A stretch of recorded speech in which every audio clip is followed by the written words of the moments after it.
Yo, welcome back to another episode of the Celtics Chronicle. I'm your boy, Adam Taylor. As usual, I'm joined by my homie, compadre, co-host in crime, Mr. Mike Weber. What's poppin', Mike? What's going on, guy? How are you?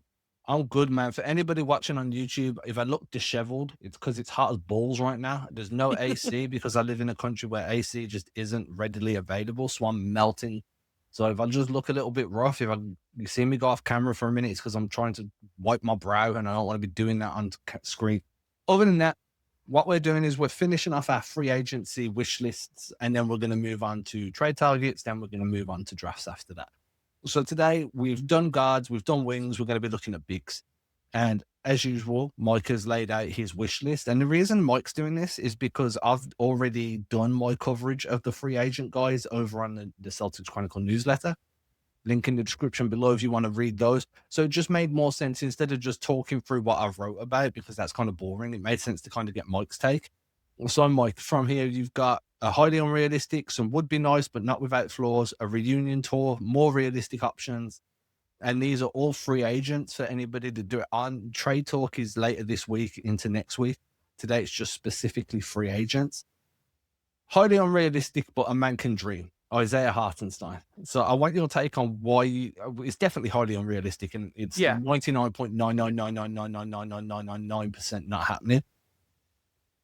But what are you hoping for? You're hoping he opts out? Yeah, I mean, I think he's gonna opt out, but I think as much as Sam Presti's done a fantastic job of building that franchise with the draft and being savvy with trades and stuff like McCain, at some point the Piper's got to get paid. You get a bunch of guys who extensions are coming up. J-Dub, Chet, they're going to start getting their max contracts, or at least escalators. And it's going to be hard to keep the band together, no different than the Celtics or the Warriors previous to that. I mean, obviously the league is set up to not reward you to keep your team together, right? For parity purposes. And I mean, it's hard not to watch this guy play and think, oh my God, would this be a cheat code for the Celtics? Between the rebounding, the passing, the screen setting, he's in his prime, he's 28. But I mean, he's scheduled to make I think 28 million roughly. But I think this is going to be his last chance if he opts out as a player to really cash in, unless, of course, Oklahoma City wants to double down and give an extension, which I'm not sure if that's going to happen. But they have to start making decisions. They can't pay everybody. I mean, I don't think they can. No, I mean, there's no way they can. One thing I want to point out to everybody, sorry, I was listening. I was also pulling up this so I could put it on screen at the same time. Yeah. One thing I want to point out to everybody is Hartenstein's on a team option, so he doesn't have the ability to opt out. Okay. Oklahoma City do. If they decide that they need him to restructure his deal and he agrees, then that's what they'll do. But they could just run it back with him. And the reason they might run it back with him is because right now they are a couple of wins away from making the NBA Finals. And I think that's really important. Continuity has been a very big aspect in multiple teams' success recently, and specifically in Oklahoma's. They've kind of foregone trying to chase stars, finding the right guys, and Hartenstein definitely fits in with what they're trying to do. He's a bit of an enforcer for them, plays quite rough. We've all seen the takes going on about OKC right now. It feels like we can never celebrate a good team. We have to find a reason to hate them. So tear them down, yeah. Yeah, so be it. If that's the way it is, that's the way it is. But what I will say is I personally do not see them turning down this team option. If they do, I think there's been a discussion in the background where he takes a bit of a lighter deal and then maybe it gets backfilled on the back end of the contract. Maybe they need to shave off a few million now to pay him a bit later down the line. Overall, though, I think that if they make it back to the NBA Finals, he's definitely not going anywhere. If they don't make it to the finals, maybe there's a discussion there. But for me, he's just become such an integral part of what they're doing that I don't see them getting rid of him at any point. I mean, yeah, I think it's probably more of a trade. It would be more of a trade where they get something cheaper, probably, I'm assuming, too. Yeah. But, I mean, it's a nice trade. The Celtics, the problem is, and I just want to put that out there, the Celtics have the TP. I think the TP is 27.7 mil. That sounds right. So he's outside of the TP range. If you've got a TP for, say, 20 mil, just for argument's sake, make it a round number, you can't then add a guy on that's earning 5 mil and go get a guy that's worth 25 mil. It doesn't work like that. So he's outside of their TPE range, which means they'd have to be completely matching salary. So you're probably throwing in a Derek White or somebody like that if you want to do a trade for iHeart. And I just don't see them. I don't see the Celtics doing that because they've already got a need at guard. Ideal though, he'd be great. absolutely great fit. But I think his contract puts him out of reach for Boston unless Yeah. the Thunder opt out. But if they did that, they'd be looking to re-sign him. Yeah. Like I said, pipe dream. Yeah. But yeah. So I had the next level, which was I put, would it be nice, but not without his flaws. There, and I could have included another player in this that I'll talk about in a little bit that you've referenced in your column that everybody should definitely read up on because it was huge research for me. But Nurkic, Jusuf Nurkic, I remember he came up with Jokic, and there was actually talk about which one was better and who they were going to keep, and then they made the right call. Good job, Denver. I know he's not an elite defender, and he's a little slow of foot, but even watching him play the Celtics when he was on the Hornets, he was definitely a problem in the paint. He's got great skills as far as passing, and he averaged a double-double in limited time last year. Not limited meaning like he didn't play a lot, but he wasn't bagging 38, 40 minutes a night. And honestly, he shot 35% from three this year, which is kind of cool. He's got a nice touch, and I just thought, like, hey, like, who are we gonna do to back up Nemi? This is a backing up Nemi possible offensive upgrade, not a like a replacement or somebody that's, oh my God, he's so much better than Nemi. But he's also 32, definitely probably ending towards the decline. But I just thought he played really well for the Jazz too as well. Okay, so I'm going to put it out there that I think the Celtics need an upgrade over Nemi. I think they need to move Nemi to the bench and find a starting big. And one thing I will put out there is my whole stance right now is find a guard in free agency and then trade for a big or draft one if you think they're going to come into the league already better than Nemi. So obviously trade for a big. With that being said, I'm kind of out on Nurkic just because one, he's 32. He's around that age anyway. He's in his 30s. He's a drop defender, and we saw that the Celtics only had really drop defense to lean on during the postseason. They didn't have anyone that could reliably play up to touch or hedge out without being caught off guard and then definitely not switchable at all. Yeah, and not even just being switchable, being able to hedge, being able to play up to touch, being able to contain the dribble a little bit. Luke Cornett wasn't a switchable five. He isn't a switchable five. Well. And the one thing he was really good at was containing the ball handler. He'd go up to touch and then just be able to contain the ball handler until switching back onto the rolling big. We miss you, Luke. Yeah, for sure. I was a big Luke guy. I just think the Celtics, everyone they had this past season is a deep drop, like vanilla drop guy. You can't really ask them to come up to the level, hedge out, kind of show and recover, those different perimeter-based actions that you try and take away advantages from pick and roll advantages. You don't really have that, and Nurkic isn't going to give you that either. It's more of the same for me. And if we're being honest with each other, I think that he's already a worse version of Nikola Vucevic. And if you were going to go for Nurkic, then I'd much rather just go for Vucevic, and I don't want them to go for Vucevic. So therefore, that's fair. I just think they need a different look defensively that Nurkic can't offer. Sure. And that brings me up to the next guy, which is like an old, sorry to switch over to American football, but an old Patriots strategy, which is draft the guy who kills you. So that you don't have to face him twice a year, or in this case, 6 or 7 times a year. And then also, fix a weakness that you have. I know that Mitchell Robinson is not super like agile per se, but he does an excellent job playing defense for that team in limited minutes. And he's the number one rebound percentage in the history of the NBA. Number one in rebound percentage ever. I looked it up on different sites because I thought it was hyperbole. But I mean, we're talking over Drummond and even a guy like Steven Adams, who's got elite rebounding percentage numbers too. And I just thought, like, hey, like if the price is right, he's a UFA. Why not hurt the Knicks? But once again, this is a team who just made the first final since 1994. So who knows where that's going to go, where that team's going to do, because they even want to keep the whole band together. He is a huge part of that team. They're going to hold his bird rights as well, so they're going to be able to offer more than everybody else just off the bat. I do like Robinson. I think he gives you a little bit of what Luke Cornett was giving, where he can play up to touch, you can hedge, you can do a few things. You could also have him as a weak side guy that rotates over to protect the rim. You can have him as a shot deterrent. You can play drop, shadow drop, deep drop. You can have him working a shuttle between the free throw line and the baseline. There's a lot to like about Mitch. The only downside is his availability. He's missed a bunch of time throughout his career. Yeah. He's not always 100% healthy. And I find it quite interesting that he came into the league at the same time as Rob Williams. There was a discussion whether Mitch's development was expedited over Rob because Mitch was getting more playing time at the time. It was one way or the other. It might have been Rob over Mitch, one way. Yeah, I remember that. But I find it quite interesting that both of them really struggle to be on the floor. Both of them have played under 50% of their team's games over the last 3 years. Regular season only. Obviously, Mitchell Robinson's been available for the postseason, which has been great. But that has been a concern for me when I've looked at Mitch as a free agent target, a free agent potential pickup.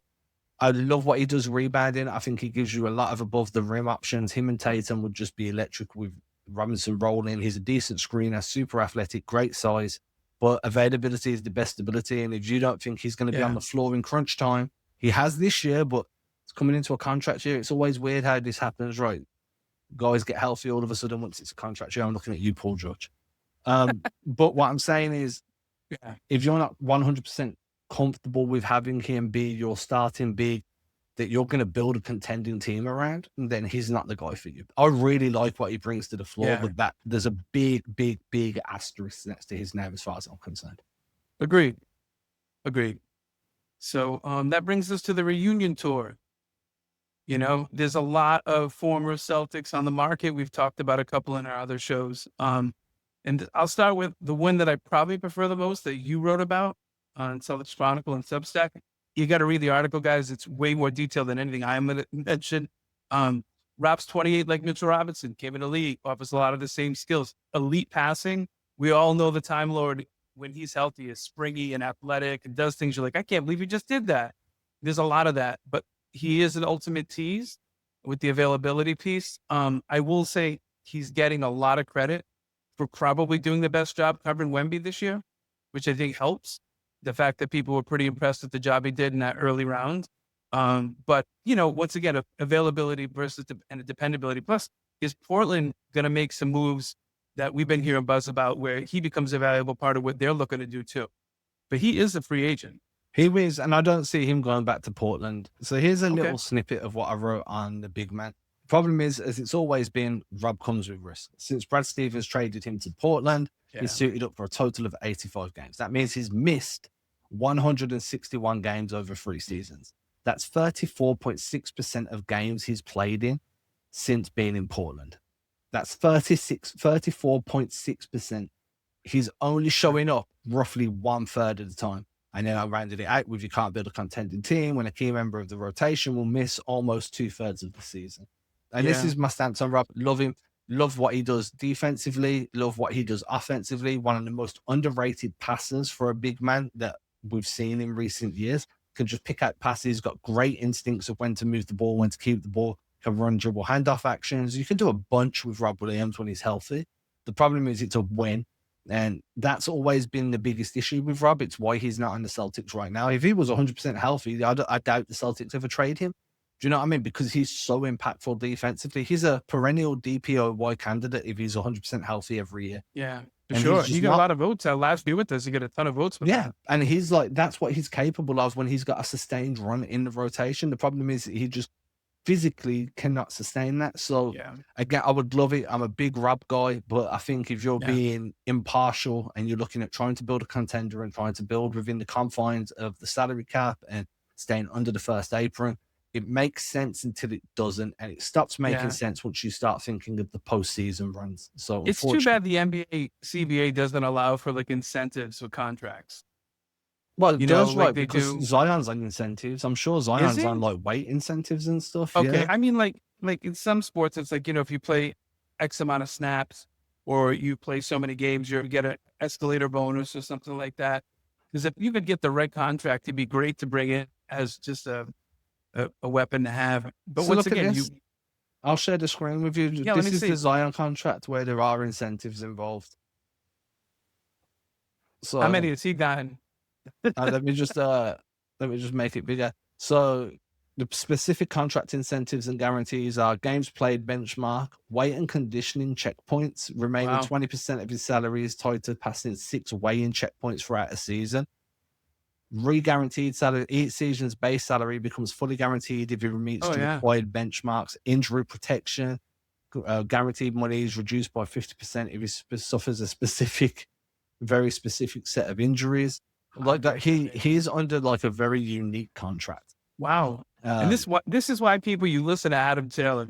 I had no idea. That's unbelievable. So there's precedence, yeah, there's technically. precedence at this point, and obviously that was his latest contract renewal, and there'd been a lot where he'd missed a bunch of time, then he came back and he was just, like, heavier than he was before, and his knees kept going because he's so explosive. So I think they did it in a way to basically save him his career and help him be fitter and leaner, and it's worked. He's having some success now, but there is precedence there. The problem is, again, as we've seen in New Orleans with Zion, and as we've seen with injury hit stars time and time again, you can try and incentivize somebody, but if it's someone like Rob, where his body is just genuinely breaking down, you can offer as many incentives as you want. If he's going to get injured, he's going to get injured, and there's nothing you can do about it.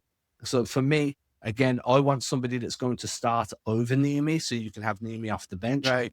And I just don't think Rob is a guy you build a contending right. team around. That's fair. The next guy is the unicorn, the original Wemby, before there was a Wemby, Mr. Porzingis. I mean, look, I listed off the games he's played the last 4 seasons. He went 65, 57, 42, 32 this year. Obviously, there's all kinds of health concerns. He showed so many he just showed so many flashes. It's such the ultimate tease. And he was so good when he was great.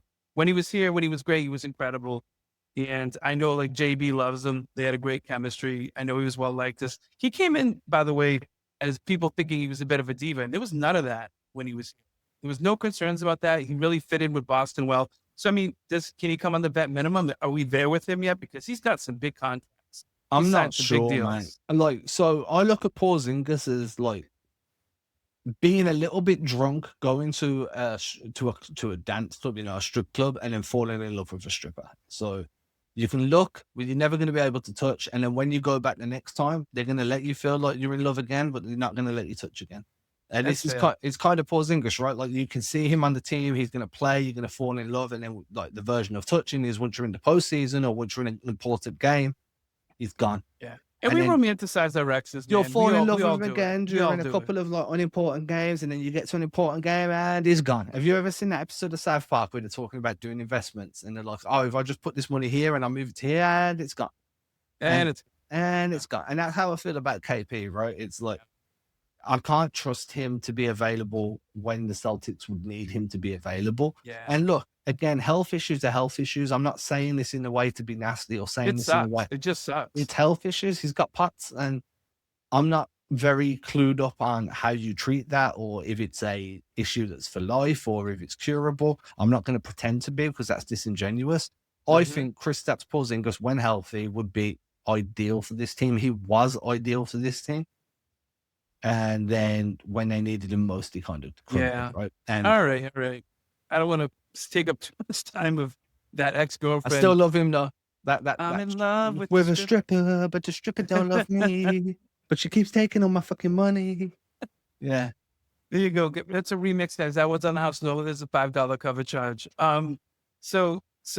And then obviously this is an Embiid overreaction probably for me, but I know, and we've talked about this. The ultimate Embiid stopper is Al Horford.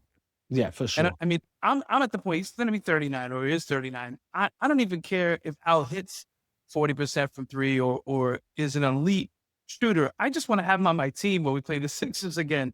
It was just, and obviously there's a lot going on. The Warriors are going to be a really interesting watch between Curry signing and what's going on with that. Like, because remember there was conversation about, well, what if Curry doesn't come back? Is Draymond going to retire? Is he looking to get traded or sign somewhere else? But Al's going to be interesting. Does he do a re-up to see what they do? Do they make it enticing and interesting? Or has he become a free agent and retire with us? If I remember correctly, and I'm just going to double check this, Al Horford has a player option for next season. I believe so. So he makes the decision himself. And Yeah. I think that, is he going to get his, like, what, $31,000 under the $6 million mark or something along that line? He's basically on $6 million next year. Is he going to get that elsewhere? And if the answer is no, then he's probably going to opt in. Are the Warriors going to move from Jimmy Butler? Are they going to try and flip Jimmy Butler for somebody that's healthy straight away? Who are they going to draft? I think Al has proven to us he's very motivated by winning. And we can question his decision to jump ship and go to Golden State. Nobody expected the Celtics to be the Celtics that we saw this past season. Yeah. So Even judging said it. Horford retrospectively is kind of bullshit because you're like, oh, well, he jumped and look how good the Celtics. Well, yeah, well, it was a Cinderella season for a reason, right? And obviously, Cinderella didn't. Like, was probably a bit more successful than Boston. Yeah, we turned into a pumpkin right around game 5. Yeah, it got right. Yeah. We got there. But what I'm getting at is there is a chance that Horford does opt out and looks elsewhere. Maybe he retires. But if he stays in the NBA, I think it's more likely that he stays in Golden State. Maybe I knew assistant GM Isaiah Thomas could give him a call. He's just a scout, right? He's just a scout. I don't know what he is. I just made up a title for him. I just know he's in the front office. I'm excited for him. So yeah, that's my reunion tour. Rob, in a perfect world, is healthy. Porzingis, they have a cure for POTS. And Al decides that, he wants to come back for one last year at a reasonable amount. Love it. But those are all, what is that saying? I can't even think of the term. Like, basically, if my aunt had balls, she'd be my uncle. Like, you hope for the best, but, if some buts. But more realistic options I put that I wouldn't hate. I'm a fan of this player. We've talked about him before, is Jock Landale. Yeah, I love Jock. Yeah, I love Jock. He's 30, but he doesn't have a ton of run minutes-wise in the NBA. So I think he's a young 30. I've always been super impressed with watching him play at international, by the way, too. Yeah. He does a little bit of everything. And ironically, he's actually shot the three really well. And it looked like his per 36, he's like a 17 and 10 guy when he gets minutes. Projected, obviously. But he's a guy, he's been like a throw-in or an afterthought multiple times where you'd think maybe he'd be on the G League or not playing. And somehow this guy always ends up getting minutes and carving out a role. Brad Stevens, redemption project type guy. And who's the other guy you had on top? Because we'll talk about them both together. And then I want to throw a name in myself. Yeah, go ahead, bro. So the other name that I missed on my big man list and isn't on this list neither is Mo Wagner. Oh. From Orlando.